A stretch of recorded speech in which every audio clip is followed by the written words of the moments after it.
नमस्कार मित्रांनो, दिव्य संस्कृती या चॅनलवरती आपणा सर्वांचे स्वागत आहे. मित्रांनो, आज आपण श्रवण करणार आहोत माघ मास महात्म्य अध्याय 20. या अध्यायाचा विषय आहे वेळेच्या पडद्यामागचे सत्य आणि न ऐकू येणारी देवाची हाक. हा अध्याय आपण 2 कथांमध्ये ऐकणार आहोत. खूप वर्षापूर्वी विंध्य पर्वताच्या कुशीत वसलेलं एक लहानसे गाव होतं. नाव होतं शांतीपूर. त्या गावात बाहेरून सगळं शांत दिसायचं, पण प्रत्येक घरात एक न बोललेले दुःख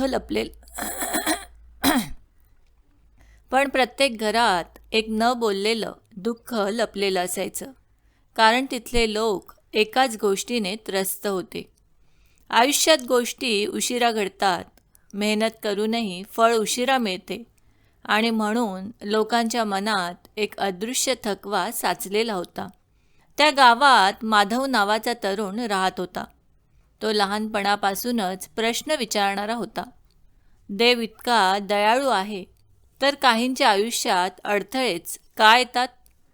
काही लोक लगेच यशस्वी का होतात आणि काहींना प्रत्येक पायरीवर परीक्षा का द्यावी लागते? हे प्रश्न तो कोणालाच सांगत नसे, पण रात्री एकटाच बसून तो आकाशाकडे पाहत राहायचा आणि मनातल्या मनात देवाशी वाद घालायचा. माघ मास सुरू झाला आणि गावात पहाटेच्या अंधारात नदीकाठावर दिवे उजळू लागले. मंत्रोच्चार ऐकू येऊ लागले. पण माधव मात्र त्या आवाजांमध्ये एक वेगळाच आवाज ऐकत होता. जणू त्याच्या अंतरात कोणीतरी हाक देत होते. पण तो समजत नव्हता की ही हाक बाहेरून आहे की स्वतःच्या अंतरात्म्यातून. एका रात्री त्याला विचित्र स्वप्न पडले. स्वप्नात तो एका विशाल दरवाजासमोर उभा होता. त्या दरवाजावर कुठलेच नाव नव्हते, फक्त एक शब्द कोरलेला होता. तो दरवाजा उघडताच त्याला असंख्य दृश्य दिसली. काही लोक आनंदात हसत होते, काही लोक रडत होते, काही लोक वाट पाहत होते, काही लोक हात जोडून बसले होते. आणि त्या सर्व दृश्यांमध्ये एक समान गोष्ट होती. प्रत्येकाचे आयुष्य वेगळ्या गतीने पुढे सरकत होतं. स्वप्नातच एक गंभीर पण करुण आवाज आला. माधव, प्रत्येक आत्म्याची घड्याळ वेगवेगळी असतात. तू दुसऱ्यांच्या घड्याळाकडे पाहून स्वतःचा वेळ मोजतोस, म्हणून तुला उशीर वाटतो. पण ज्या क्षणी तू स्वतःच्या वेळेवर विश्वास ठेवशील, त्या क्षणी तुझे दुःख कमी होईल. माघ मासात एक पहाट अशी आली की माधव नदीकाठी बसून शांतपणे फक्त पाण्याच्या लहरी पाहत राहिला.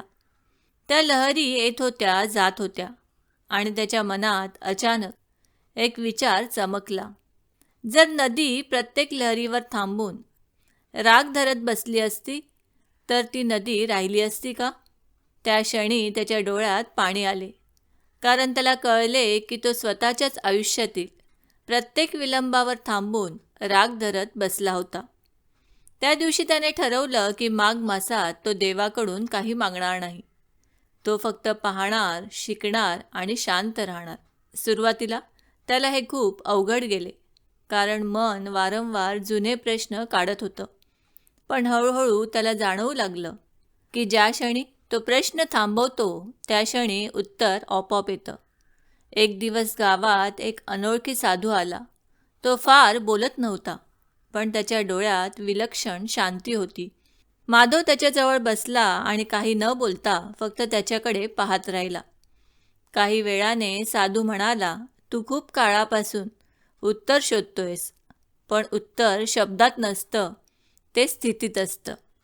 जेव्हा तू शांत होतोस, तेव्हा उत्तर उघड होतं.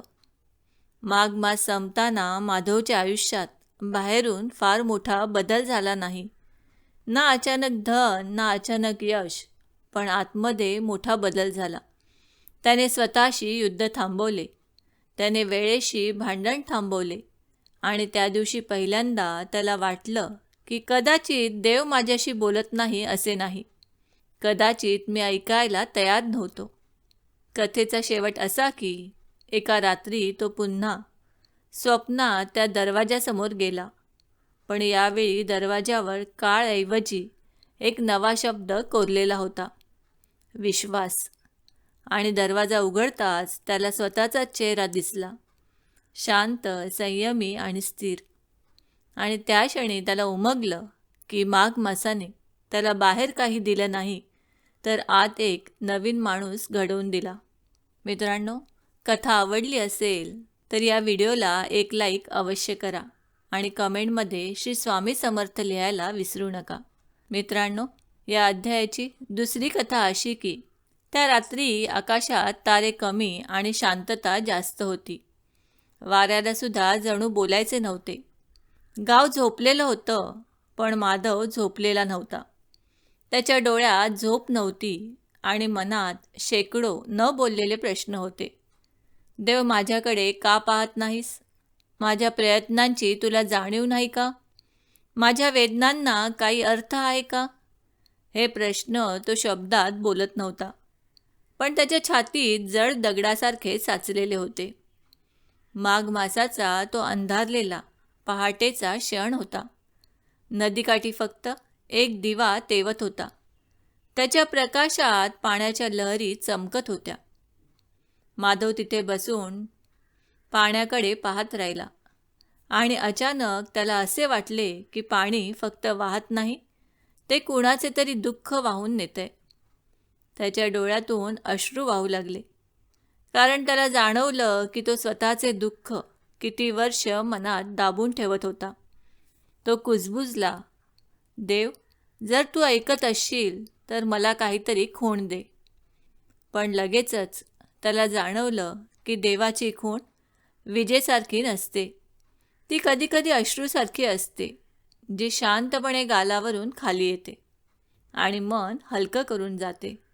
त्या क्षणी त्याला एक विचित्र अनुभूती आली, जणू वेळ थांबला आहे. नदी वाहत होती, पण त्याच्या आत एक स्थिर शांतता उतरली आणि त्या शांततेत त्याला एक अतिशय सौम्य आवाज ऐकू आला.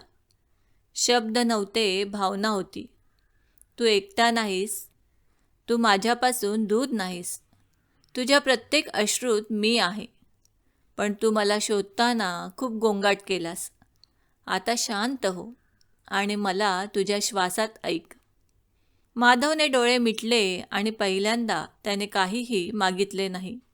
ना यश, ना उत्तर, ना दिलासा. त्याने फक्त श्वास घेतला आणि सोडला. प्रत्येक श्वासासोबत जणू छातीतील घट्ट पकड थोडी थोडी सैल होत गेली. त्याला आठवलं त्याच्या आयुष्यातले ते सगळे क्षण जिथे तो रडला पण कोणालाच सांगितले नाही. ते अपमान, ते अपयश, ते न ऐकलेले शब्द, ते न मिळालेली माणसे आणि त्या प्रत्येक आठवणीसोबत त्याच्या छातीत एक वेदना उसळायची.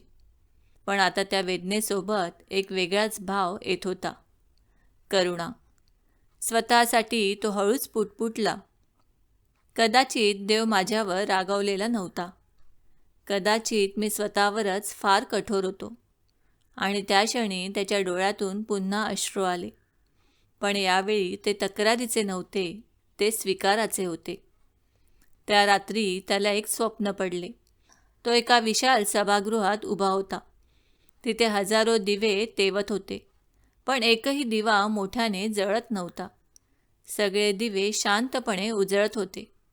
आणि एक आवाज आला, देव मोठ्या चमत्कारात नाही, तर लहान शांत दिव्यात राहतो. तू माझ्याकडे आकाशातून वीज शोधत होतास, पण मी तुझ्या हृदयातल्या कण्यात आधीपासूनच होतो. माघ मास संपला, पण माधवच्या आत एक नवीन मास सुरू झाला. तो मास होता शांततेचा, स्वीकाराचा आणि स्वतःला माफ करण्याचा. त्याने पाहिलं की बाहेरचं आयुष्य फारच बदललेलं नाही, पण आतला माणूस पूर्ण बदललेला आहे. आणि कधीकधी हाच सर्वात मोठा चमत्कार असतो. कथेचा शेवट असा की एका पहाटे तो पुन्हा नदीकाठी बसला आणि त्याने देवाला काहीही विचारलं नाही.